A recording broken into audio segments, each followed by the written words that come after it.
Now, I would like to introduce our moderator of today, Dr. Adrienne Wong, to come on stage. Dr. Wong is the chair of Scientific Committee of VasCog 2018 and a research assistant professor of Division of Neurology, Faculty of Medicine at CUHK.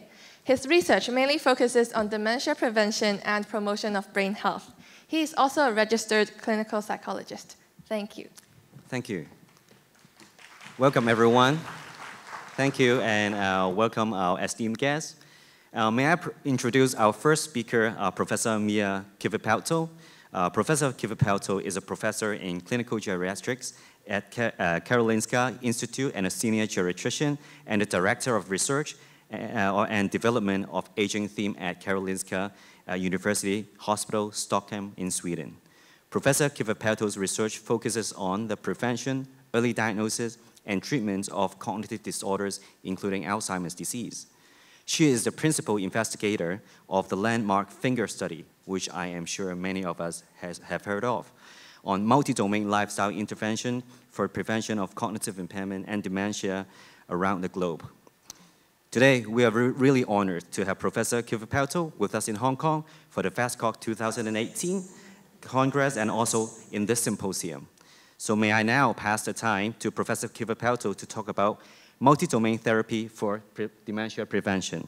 Professor Kivipelto, please.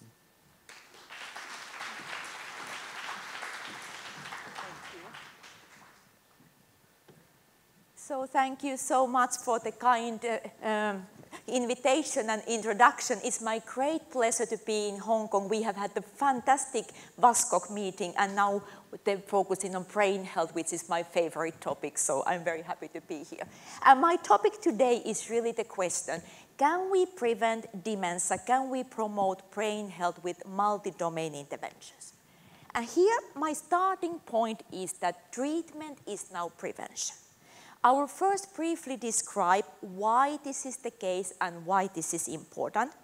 And then I will give some results and updates from the FINGER trial and describe the exciting journey we have now started when we are moving from FINGER to worldwide FINGERs. And finally, some future directions in the field. I would first like to remind us about the size of the dementia challenge what we are facing. Every 3 seconds, someone in the world is developing dementia. And the numbers are increasing very rapidly when we are living longer and longer. It has been estimated, actually, that the numbers will almost double every 20 years. And in some societies, in Asia, in Hong Kong, this rapid may be even faster because these are the super aging societies. And as we heard, dementia is causing a lot of suffering for the patients and the caregivers, but it's also a major public health and economic burdens. As you can see here, the numbers is estimated that is almost $2 trillion by 2030 globally the cost. So that's why dementia is also getting a lot of political attention. And actually, prevention has been highlighted as one of the key elements if we want to manage the dementia epidemic globally. So the question is, can we do something to prevent dementia? We know that high age is there are the genetic factors. But my short answer already now is, yes, we can. We can do many things. It's getting clear that dementia and late onset Alzheimer's disease are very complex and multifactorial disorders. There are several disease mechanisms. There may be Alzheimer's disease and often also vascular involvement. Nearly always among the elderly persons, there are mixed pathologies. We also know that there are several modifiable environmental risk factors throughout the whole life course. We know that this process leading to Alzheimer's disease may start to develop 20 to 30 years before we develop dementia, or before we get the dementia diagnosis. And that's why I normally say that probably it's never too early to start to prevent dementia.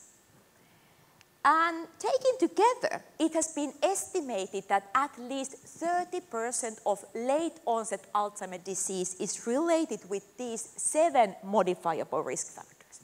diabetes, hypertension, especially hypertension at midlife, obesity, again at midlife, physical inactivity, depression, smoking, and low education. And I would also want to remind that this list is not final. There are also other risk factors not listed here. For example, psychosocial factors like problems to sleep and stress are getting more and more attention. And 30%, I think it's a big number. There is a clear prevention potential, and there are several possible targets and timelines for the intervention. So for me, this is actually a very optimistic picture. And really, that's why I think that we can say that treatment is now prevention. Both non-pharmacological and pharmacological interventions are moving to the same direction, starting earlier, before the brain changes are too advanced. We also know that one size may not fit all. Because of this complex etiology of dementia and AD, we need multi-domain interventions. We need to target several risk factors and mechanisms simultaneously to get an optimal preventive effect. At the same time, we should try to tailor the interventions, taking into account the individual's risk profiles. We all have own risk profiles. And also, importantly, try to identify the optimal time windows for the interventions, because the importance of risk factors may vary if we are at midlife or if we are older. I already mentioned that prevention is getting increasing interest from different stakeholders. WHO is now working with the risk reduction guidelines for cognitive impairment and dementia. I'm part of this evidence review team going through evidence for all these risk factors. And as you can see here, if you compare this list for my previous list, which only had 7 risk factors, here you have a bit more risk factors. Also factors where we have had not so much evidence before, like diet, cognitive training, social activity, and even hearing loss. And I think it's very important to have these guidelines. We try to have the highest evidence base that is important to have the implementations in each community. One important question from here is, of course, the multi-domain interventions. How to take into account the increasing evidence from multi-domain interventions, not only focusing on single targets or single interventions. We already heard about the finger trial. That is the first large lifestyle-based intervention showing that it is possible to prevent cognitive impairment with this multi-domain lifestyle package. We had nutrition, exercise, both aerobic and anaerobic exercise, cognitive training, and management of all vascular and metabolic risk factors. And then we had the control group who got a normal care, regular health advice.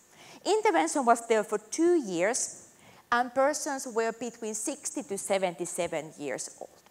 To select these persons, we used gait risk score, which we have earlier developed, meaning that these persons had at least some modifiable risk factors to start with. They could have high blood pressure or low physical activity, for example. And I'm very happy when we have get feedback from the participants, it has been very positive. Especially the persons like this group training, doing the physical activity, cognitive training together with others. We heard about social isolation that is increasing in our societies. And I believe that especially for the elderly persons living alone, this type of social activity is very important. There were no adverse events or no serious adverse events. There was some muscle pain after the physical activity, but that's something what I think we can take. And then the results. They were, I would say, very positive. Our primary outcome was something called Neuropsychological test battery.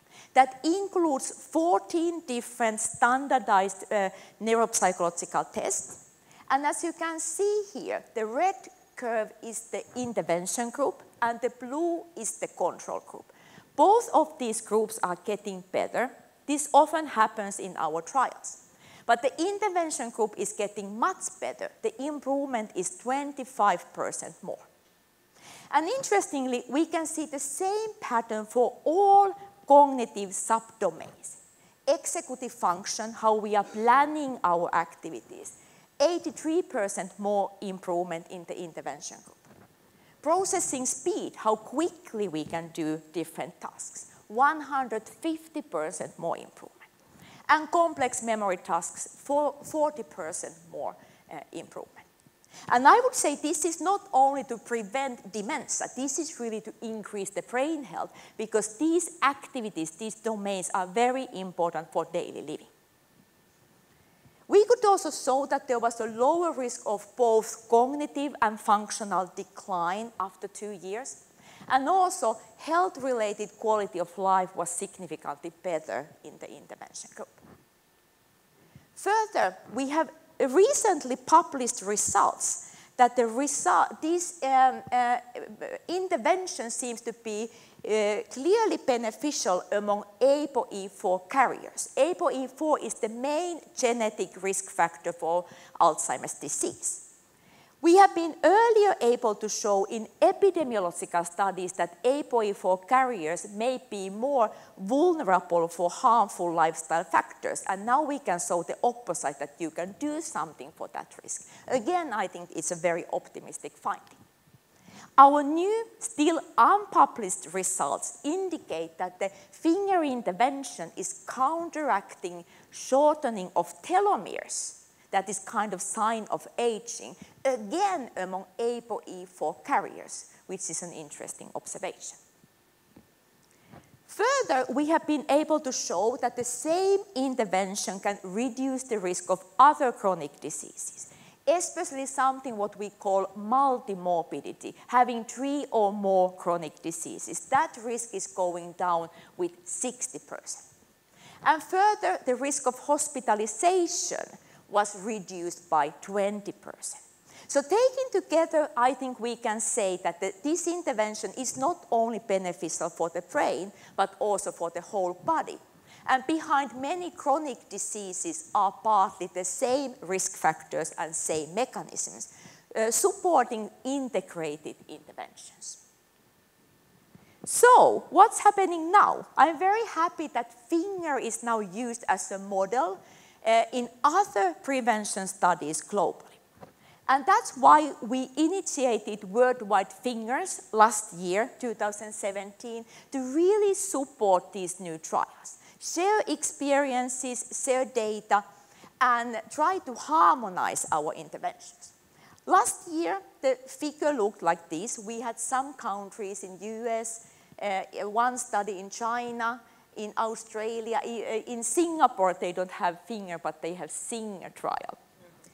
This year, the map looks like this. We have 15 countries who have joined the initiative. The interest is really great.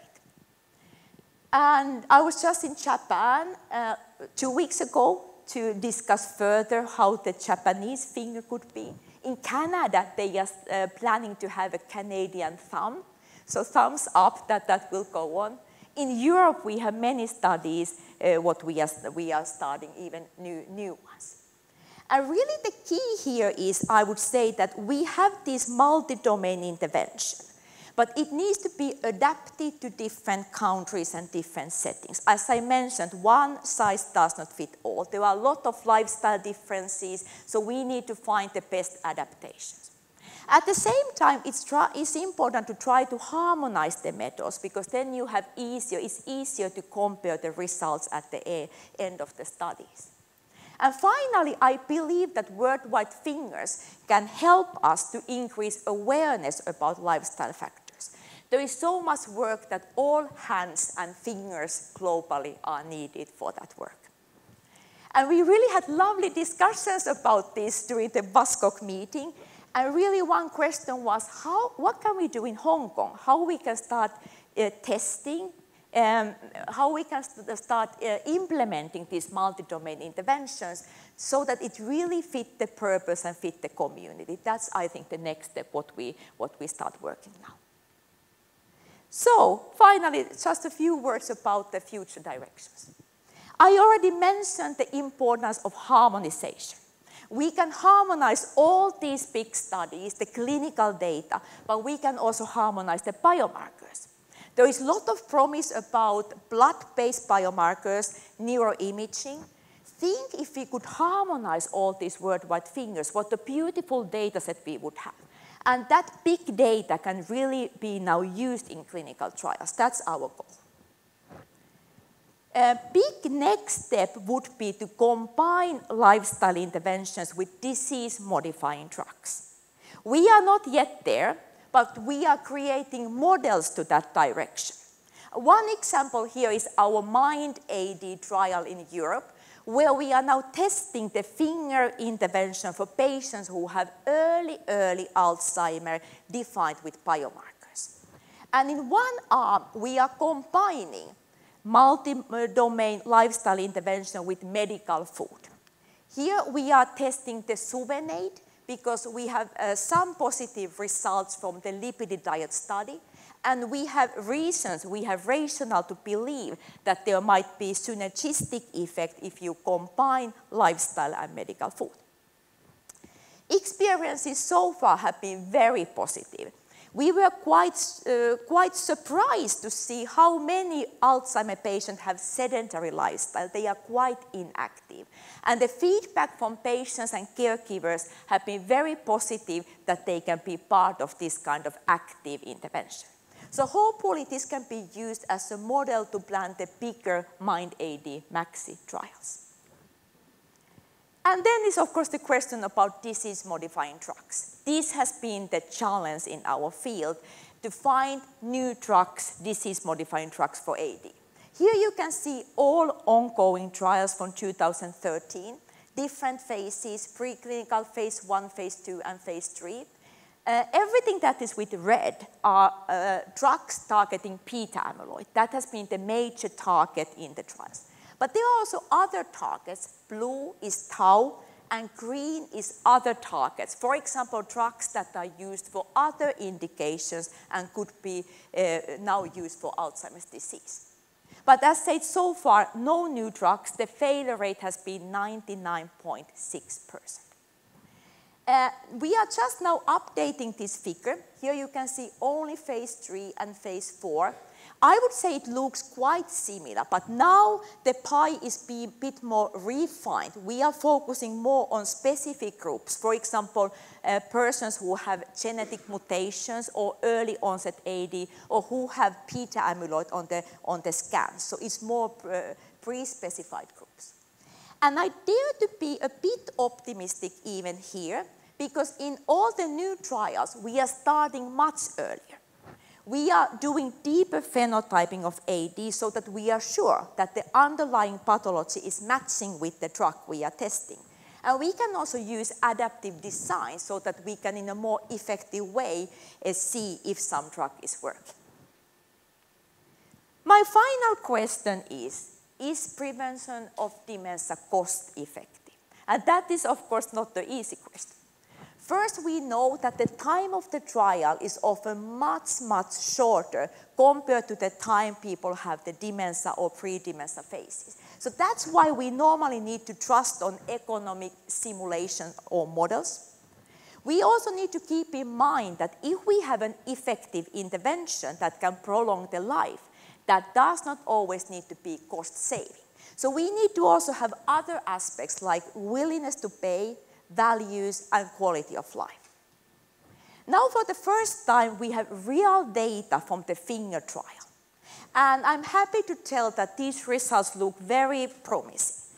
It seems that this kind of lifestyle intervention can be cost-effective and even cost-saving if you can run it longer time, like 30 years. And of course, the societal effects can be large, and we don't always need to totally prevent dementia. Only postponing the onset of dementia with some years would have a huge impact. And in the future, if we could use new technology, we could make the interventions to be even more personalized, even more feasible, and new technology may also help in implementing these kind of interventions. We have a lot of internet-based interventions, mHealth tools. And here I hope the data from worldwide fingers can really support. No single trial can give these type of results. So ending up then, how I see the dementia Alzheimer's disease prevention treatment cocktail, I don't think there will be any single pill that can solve the whole problem. It's really a cocktail. And healthy lifestyle, I think, is always there. That should be the basis. And hopefully in the future, we have new drugs that can be added. So we are moving from this complexity to personalized medicine, a little bit like, I would say, cancer care is now. That's the future, how I hope we can have it. And here is finally my take-home action points. Keeping in mind the multifactorial etiology, I think we have so far the best evidence of multi-domain interventions, that they are both effective and feasible. One size does not fit all. We need to have maybe more tailored interventions for specific at-risk profiles. In the future, more combining non-pharmacological and pharmacological interventions and using new technology. And at the end, global collaboration. That is really the key. We need to work jointly. We need to share experiences and data, try to harmonize methods, and move to pragmatic prevention programs, because we start to have enough evidence to justify some immediate actions. And here I hope that worldwide fingers can contribute to really identify multimodal interventions for various settings and populations. As you can imagine, behind this work is a lot of persons, a lot of institutes, so I can't even list any names. I have been only listing the main institutes who have been there. This is really teamwork. Thank you so much for your listening.